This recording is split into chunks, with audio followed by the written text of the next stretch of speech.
none hirya no hino mu gihugu cyacu matora atandukanye urubyiruko rufite imyumvire myiza ko rwigishijwe rimo rurakora ibikorwa byiza byo gufasha abandi muri firidi y'uburasirazuba bw'amajyepfo nubwo hari firidi yitwa Kigongi iyoborwa n'umupasitoro witwa Ndacyayisenga ngira ngo muri iki cyumweru habayeho gahunda yo gutaha yo kumurika amazu bubatse iyo nta rusengero rumwe rufunguye ruhari amazu y'abaturage amazu y'abaturage batishoboye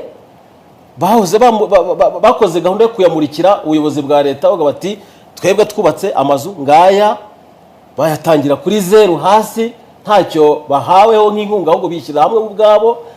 benshi n'abizera bagenda babafasha ntabwo byakozwe n'abasore gusa ariko bikorwa mu basore baraza babumba amatafari baraza bishakamo abafundi baraza barubaka barasakara ubuyobozi bw'umurenge bwari buhari ndetse n'ubuyobozi bwa firidi hirya no hino mu mafiridi yacu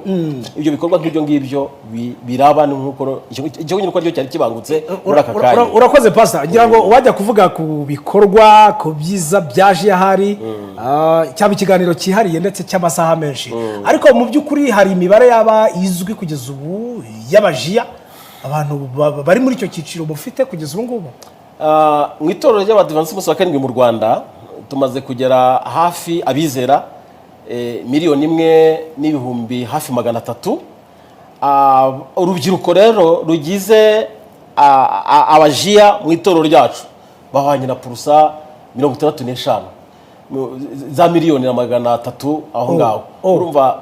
yari twashyira mu mibare tukaza kubigira muri bo rero muri abo ngabo muri zo purusa 65 dufite abashefu guide cyangwa se abayobozi bakuru 15,000